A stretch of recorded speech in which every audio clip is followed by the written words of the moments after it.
Middle Discourses 92. With Sela. So I have heard. At one time the Buddha was wandering together with a large Saṅgha of 1,250 mendicants in the land of the Agutterpans when he arrived at a town of theirs named Pa.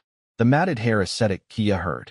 It seems the ascetic Gautama, a Sakyan, gone forth from a Sakyan family, has arrived at Pa, together with a large Saṅgha of 1,250 mendicants.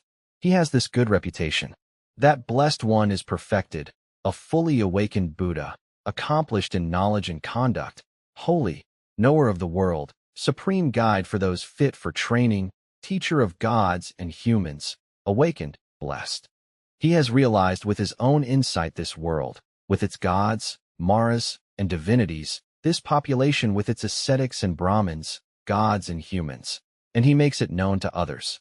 He proclaims a teaching that is good in the beginning, good in the middle, and good in the end, meaningful and well-phrased. And he reveals a spiritual practice that's entirely full and pure. It's good to see such perfected ones. So Keṇiya approached the Buddha and exchanged greetings with him. When the greetings and polite conversation were over, he sat down to one side. The Buddha educated, encouraged, fired up, and inspired him with a Dhamma talk. Then he said to the Buddha, "Would the worthy Gautama together with the mendicant Saṅgha please accept tomorrow's meal from me?" When he said this, the Buddha said to him, "The Saṅgha is large, Keṇiya. There are 1,250 mendicants, and you are devoted to the brahmins." For a second time, Keṇiya asked the Buddha to accept a meal offering. Never mind that the Saṅgha is large, with 1,250 mendicants, and that I am devoted to the brahmins. Would the worthy Gautama together with the mendicant Saṅgha please accept tomorrow's meal from me? And for a second time, the Buddha gave the same reply. For a third time, Keṇiya asked the Buddha to accept a meal offering. Never mind that the Saṅgha is large, with 1,250 mendicants, and that I am devoted to the brahmins. Would the worthy Gautama together with the mendicant Saṅgha please accept tomorrow's meal from me? The Buddha consented with silence. Then, knowing that the Buddha had consented, Keṇiya got up from his seat and went to his own hermitage. There he addressed his friends and colleagues, relatives and kin. "My friends and colleagues, relatives and kin, please listen. The ascetic Gautama together with the mendicant Saṅgha has been invited by me for tomorrow's meal. Please help me out with the manual preparations." "Yes, worthy sir," they replied. Some dug ovens, some chopped wood, some washed dishes, some set out a water jar, and some spread out seats. Meanwhile, Keṇiya set up the pavilion himself. Now at that time the Brahmin Sela was residing in Pa. He had mastered the 3 Vedas, together with their vocabularies and ritual performance, their phonology and word classification, and the testaments as fifth. He knew them word by word, and their grammar. He was well versed in cosmology and the marks of a great man, and he was teaching 300 young students to recite the hymns. And at that time Keṇiya was devoted to Sela. Then Sela, while going for a walk escorted by the 300 young students, approached Keṇiya's hermitage. He saw the preparations going on, and said to Keṇiya, "Keṇiya, is your son or daughter being married? Or are you setting up a big sacrifice? Or has King Keṇiya Bimbisara of Magadha been invited for tomorrow's meal?" "There is no marriage, Sela, and the king is not coming. Rather, I am setting up a big sacrifice. The ascetic Gautama has arrived at Pa, together with a large Saṅgha of 1,250 mendicants. He has this good reputation. That blessed one is perfected, a fully awakened Buddha, accomplished in knowledge and conduct, holy, knower of the world, supreme guide for those fit for training, teacher of gods and humans, awakened, blessed. He has been invited by me for tomorrow's meal together with the mendicant Saṅgha. Worthy Keṇiya, did you say the awakened one?" "I said the awakened one." "Did you say the awakened one?" "I said the awakened one." Then Sela thought, "It's hard to even find the word awakened one in the world. The 32 marks of a great man have been handed down in our hymns. A great man who possesses these has only 2 possible destinies, no other. If he stays at home, he becomes a king, a wheel-turning monarch, a just and principled king. His dominion extends to all 4 sides. He achieves stability in the country, and he possesses the 7 treasures. He has the following 7 treasures: the wheel, the elephant, the horse, the jewel, the woman, the householder, and the commander as the 7th treasure. He has over 1,000 sons who are valiant and heroic, crushing the armies of his enemies. After conquering this land girt by sea, he reigns by principle, without rod or sword. But if he goes forth from the lay life to homelessness, he becomes a perfected one, a fully awakened Buddha, who casts off the veil from the world. But Keṇiya, where is the blessed one at present, the perfected one, the fully awakened Buddha? When he said this, Keṇiya pointed with his right arm and said, "There, worthy Sela, at that line of blue forest." Then Sela, together with his young students, approached the Buddha. He said to his young students, "Come quietly, gentlemen, tread gently. For the Buddhas are intimidating, like a lion living alone. When I'm consulting with the ascetic Gautama, don't interrupt. Wait until I've finished speaking." Then Sela went up to the Buddha and exchanged greetings with him. When the greetings and polite conversation were over, he sat down to one side and scrutinized the Buddha's body for the 32 marks of a great man. He saw all of them except for 2, which he had doubts about, whether the private parts are covered in a foreskin and the largeness of the tongue. Then it occurred to the Buddha, Sela sees all the marks except for 2, which he has doubts about, whether the private parts are covered in a foreskin and the largeness of the tongue. The Buddha used his psychic power to will that Sela would see his private parts covered in a foreskin, and he stuck out his tongue and stroked back and forth on his ear holes and nostrils, and covered his entire forehead with his tongue.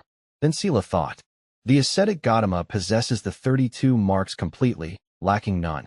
But I don't know whether or not he is an awakened one. I have heard that Brahmins of the past who were elderly and senior, the tutors of tutors, said, "Those who are perfected ones, fully awakened Buddhas reveal themselves when praised. Why don't I extol him in his presence with fitting verses?" Then Sela extolled the Buddha in his presence with fitting verses. "O blessed one, your body's perfect. You're radiant, handsome, lovely to behold, golden-colored, with teeth so white, you're strong. The characteristics of a handsome man, the marks of a great man, are all found on your body. Your eyes are clear, your face is fair. You're formidable, upright, majestic. In the midst of the saga of ascetics, you shine like the sun. You're a mendicant fine to see, with skin that shines like lustrous gold, but with such excellent appearance. What do you want with the ascetic life? You're fit to be a king, a wheel-turning monarch, chief of charioteers, victorious in the 4 quarters, lord of the black plum tree land. Aristocrats, nobles, and kings ought follow your rule. Gautama, may you reign as king of kings, lord of mankind. I am a king, Sela, the supreme king of the teaching. By the teaching I roll forth the wheel, which cannot be rolled back. You claim to be awakened, the supreme king of the teaching. I roll forth the teaching. So you say, Gautama. Then who is your general? The disciple who follows the teacher's way? Who keeps rolling the wheel of teaching you rolled forth? By me the wheel was rolled forth, said the Buddha, the supreme wheel of teaching. Sāriputta, taking after the realized one, keeps it rolling on. I have known what should be known, and developed what should be developed, and given up what should be given up. And so, Brahmin, I am a Buddha. Dispel your doubt in me. Make up your mind, Brahmin. The sight of a Buddha is hard to find again. I am a Buddha, Brahmin, the supreme surgeon, one of those whose appearance in the world is hard to find again, a manifestation of divinity, unequaled, crusher of Mara's army, having subdued all my opponents. I rejoice, fearing nothing from any quarter. Pay heed, sirs, to what is spoken by the clear-eyed one. The surgeon, the great hero, roars like a lion in the jungle, a manifestation of divinity, unequaled, crusher of Mara's army. Who would not be inspired by him? Even one born in a dark class? Those who wish may follow me. Those who don't may go. Right here, I'll go forth in his presence. The one of such outstanding wisdom. Sir, if you endorse the teaching of the Buddha, will also go forth in his presence. The one of such outstanding wisdom. These 300 Brahmins, with joined palms held up, ask, may we lead the spiritual life in your presence, blessed one? The spiritual life is well explained, said the Buddha, apparent in the present life, immediately effective. Here the going forth isn't in vain, for one who trains with diligence. And the Brahmin Sela together with his assembly received the going forth, the ordination in the Buddha's presence. And when the night had passed, Keṇiya had delicious fresh and cooked foods prepared in his own hermitage. Then he had the Buddha informed of the time, saying, "It's time. Worthy Gautama, the meal is ready." Then the Buddha robed up in the morning and, taking his bowl and robe, went to Keṇiya's hermitage, where he sat on the seat spread out, together with the Saṅgha of mendicants. Then Keṇiya served and satisfied the mendicant Saṅgha headed by the Buddha with his own hands with delicious fresh and cooked foods. When the Buddha had eaten and washed his hand and bowl, Keṇiya took a low seat and sat to one side. The Buddha expressed his appreciation with these verses. The foremost of sacrifices, J, is the offering to the sacred flame. The Savitri is the foremost of prayer. Of humans, the king is the foremost. The oceans the foremost of rivers. The foremost of stars is the moon. The sun is the foremost of blazes. For those who sacrifice seeking merit, the Saṅgha is the foremost. When the Buddha had expressed his appreciation to Keṇiya the matted-hair ascetic with these verses, he got up from his seat and left. Then Venerable Sela and his assembly, living alone, withdrawn, diligent, keen, and resolute, soon realized the supreme end of the spiritual path in this very life. They lived having achieved with their own insight the goal for which gentlemen rightly go forth from the lay life to homelessness. They understood. Rebirth is ended. The spiritual journey has been completed. What had to be done has been done. There is nothing further for this place. And Venerable Sela together with his assembly became perfected.